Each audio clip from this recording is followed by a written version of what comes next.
Let's get the South African perspective. Robin Peterson is a former Proteas bowler, joins us from Cape Town. Now, Robin, if you could, in very simple terms, please, explain to our viewers what exactly reverse swing is and how roughing up the ball on either side actually gives a bowler an advantage.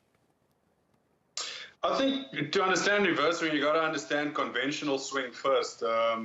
If I've got a cricket ball here with me, so let me just give a brief explanation. After a few overs, what happens is we'll tend to try and shine one side of the ball to look after it so it remains nice and shiny and looked after, and the one side gets pretty much roughed up, as you can see, with the little rough edges there. And what happens, this is conventional swing, and what happens, the ball will swing towards the rough side.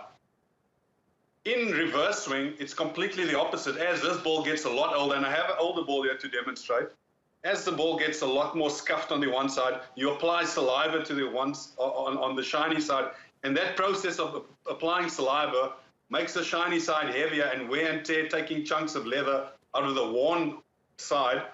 The ball will move towards the shiny side, which is a lot more dangerous than conventional swing. And that's what's the trick, and that's what all cricketers strive for, is reverse swing in Test match cricket. Is it quite a widespread phenomenon? Because there seems to be the school of thought that everybody does it. I think well, in terms of trying to get reverse swing, everyone does it. Everyone tries to get it. You have to get the ball to move to get an advantage in terms of getting wickets.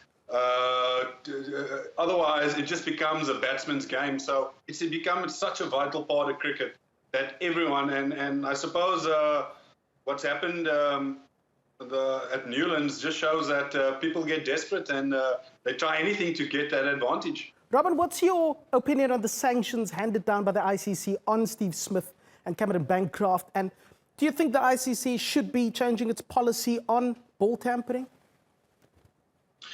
I think the most disappointing thing of this is that as an ex-cricketer and someone that loves the sport and the game, we really, there's a group of us that are really disappointed with the sanctions being dealt out.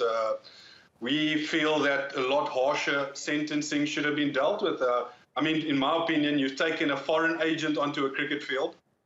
You've tried to alter the state of the ball to get an advantage. Is basically cheating, and as far as I'm concerned, is as bad as match fixing. So the Australian cricketers have a lot to answer for, especially the leadership group, and I would like to have seen a much harsher sentence. I think the ICC had an opportunity here to really stamp the authority on these type of activities that take place.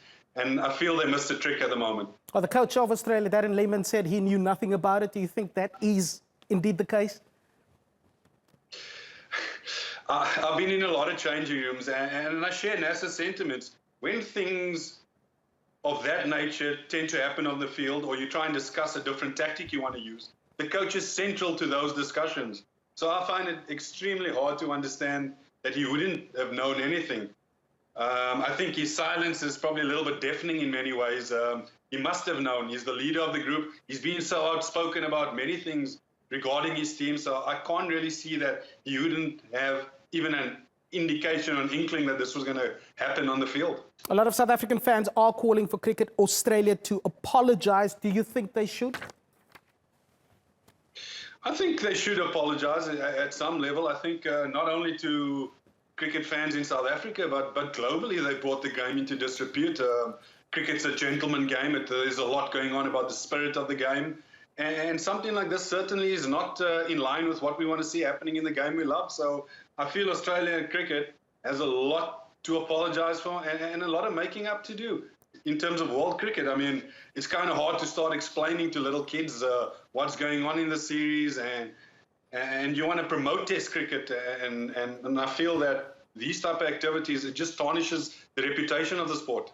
Obviously, a lot of drama in the build-up to that fourth and final test at the Wanderers in Johannesburg, but appreciate your insight and perspective.